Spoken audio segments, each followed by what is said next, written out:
during the day, they go out to pay for food.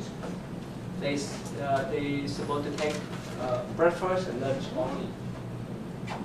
They don't take anything afternoon. And they can eat meat, fish, and soup whatsoever people offer to them. And for us, we are Mahai monks. Yeah, many of us we eat in the afternoon, but we don't eat any kind of meat because it's better life. That's the difference. And of course, later on, they make comparison chart between the Mahayana and Theravada. Because remember, I told you about the goal, the different goals with this tradition. The goal for Theravada is to achieve to arahantship, to achieve to nirvana, to get out of the birth cycle. But for Mahayana tradition, the ultimate goal is to become Buddha. Remember, right? So that is a big difference. And for Theravada monks, they're not supposed to cook anything at the temple or monastery. Either go out, beg for food, or let people bring the food to the monastery for them to eat. But for us, we do it ourselves. At our monastery, we cook ourselves, or the monk, or we let people come cook and so forth. So that's a bit different. But in general, we still follow the same principle, the same guidelines of monks and nuns. Yes? Do you want to say maybe a couple of different meals that you would eat? Do you eat pretty plain food so you don't get too caught up on the deliciousness of it? Or? That's not much important. Yeah, of course, I used to tell especially the monk who cook the food for me or people that try to cook a simple food, not the fancy one, not to use too much seasonings. This is unhealthy. And that's, we try to live a simple life. That's all. And again, that's not much important than our practice of meditation and so forth, how to transform your mind. So this to respect the two tradition. And the nun, who know about the nun tradition in Buddhism? You don't know? Okay, let me put it this way. Remember, at first the Buddha was so reluctant to accept lady or woman to Sangha. And I explained to you before, right? Yeah. Because of the culture, tradition during those times, it's not easy for a lady to leave the housewife, the house, right? So the right is so reluctant. But he provides, or he gave the authorities or the right for the lady, for the nuns, as a master monk. So let's say we have many nunnery in the state too, that they function themselves independently. They can do the ceremony, they can provide the spiritual advice to the lay people, they can do what they call the baptizing and so forth. In this area? Yeah, in this area, and in Indianapolis, they have one nunnery over there. Yeah, so later on, yeah, we have time to talk about that. But in the Mahayana tradition, the nun more said, and especially if you visit Taiwan, there's more nuns than monks over there. And this is one of the famous nun who started what we call Chiji Foundation, or the charity, Buddhist Charity Foundation. This one here, this is around the world. This one here, and sorry, this is now. She started this kind of charity work in 1966, and up to now this is popular. It's spread out the world. She sent her people to go to the place where they have the natural disaster, hurricane, the tsunami, and so forth. So she's very famous when in Taiwan. So again, the nun in the high traditions, they have more opportunities to run their own temples. But for the nun in the Theravada tradition, it's different. And that tradition has been cut off for 1,000 years. You know why? Because in Theravada traditions, monks and nuns are supposed to go out beg for food on the road. And remember, for men it's safe, right? For ladies, that's quite different. That's why that tradition has been cut off for 1,000 years. Now they try to restore that tradition a little bit, but not much. But for Mahayana tradition, we have plenty of memory around. Okay? So why is it different for women? Why is it different for nuns versus monks? What do you mean by this? What? I mean, for them, like you said, they cannot go out to get food. You understand, right? Let's say You're saying it's different between Mahayana and Theravada. The Theravada, the nunnery practice, it died out. Like they hardly have any nuns. they still have some nuns there, but not many. But not a lot. And you're saying the main reason is because in that tradition, they still go out and seek alms. And they dodge it for their life. And it's dangerous. It's more dangerous for a woman to go out and seek for alms because they're technically sometimes can be considered physically weaker, so they could be in more harm. So there's less. I think that's what he's saying. Yeah. But in Mahayana, most of the time they sell it out in a temple or monastery. So it's more safe Mahayana, than- you don't do the alms. No, we cook, like I told you, we You cook your own food. We cook our own food, or people, I let people bring the food to the temple. So people will bring food as alms to the temple, and you can prepare it yourself. Yes. So they don't have to go out. You understand that? We will have more time to talk about that. Okay, the last one, I'm talking about the moral guideline for lay Buddhists.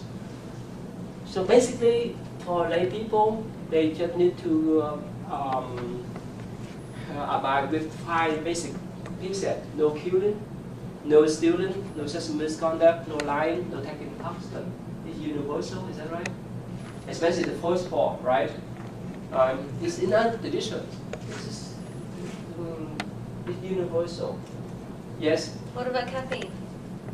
Your choice. Do you consider caffeine? Do they consider caffeine an intoxicant? Now, remember, in Buddhist views, It's a stimulant, technically. it's in Buddhist view, you keep for your benefit, not because of Buddha, not because of monk, but for your benefit. You have your choice. So the precepts you apply to yourself based on your belief. And Plus, if you recognize beneficial, you keep. Otherwise, you don't need that. If it's good, you keep it. If it's bad, you don't. That's the point. Okay. So we have that kind of what we call volunteer choice, right? You follow by yourself. Not no one enforce you, except yourself. Make sense? So the reason why many people, even they claim themselves Buddhist, but they don't keep that kind of precept. That's a choice too. Let's say if they commit crimes, they go to jail. They have to pay the karma. But if they really abide with that kind of precept or moral guidelines, they'll be fine, like other people. You understand that? And this is because it's universal, right? In the Catholic tradition, in the Christian tradition, right? The priest or the pastor may drink, right? But not for the monk, even not for. We advise that people don't touch alcohol, of course. The pot too. We talk about that, right? This is intoxicant. This is harmful for our brain. And that's the protocol. That's the moral guideline for them. And there's this one. Let me show you before I end the class today.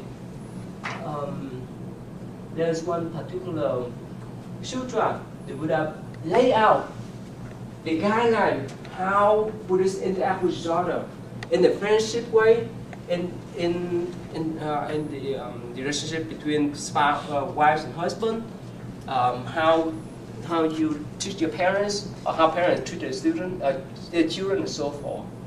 For example, talking about friends. Let's see. The Buddha advises us we need to be generous, having kind word, helpfulness, impartiality, integrity. And on the other hand, we have to support our friends to protect the one who protect our wealth, provide the shelter, loyalty, and so forth. It's just the general guidelines for Buddhist people how to interact with each other in family, in the society, in communities. So this is one of the famous sutra. Since we don't have much time, I cannot explain. But later on we will talk more. Okay. So again, so this is the Buddhist protocols how to function or how to interact with each other. Like here. Here, let me give you one more example before we end. For the worker or for employees, rise early, stay late. Can you? With common sense, what happens if you punch the car late and leave early? What happens? Sooner or later they will kick you out. That's right. And no student work well. Common sense, is that right? You can provide this kind of common sense advice to a worker, and this is for employers. Pay well for them, so they work for you. Provide health care, right? If you, let's say, if you apply for any job, you look for the healthcare package, right? Pick a leave time. Give them some free will. Let's say when they're sick, just let them to have sick leave. What's the name of this website where you? This is the sutra. What do you call the Sila Guru Sutra? That's the protocol. People want protocols or guidelines for Buddhist people how to interact with each other. Is that on course? Yeah, this one here. Yeah, on course. I put everything on the course. Okay.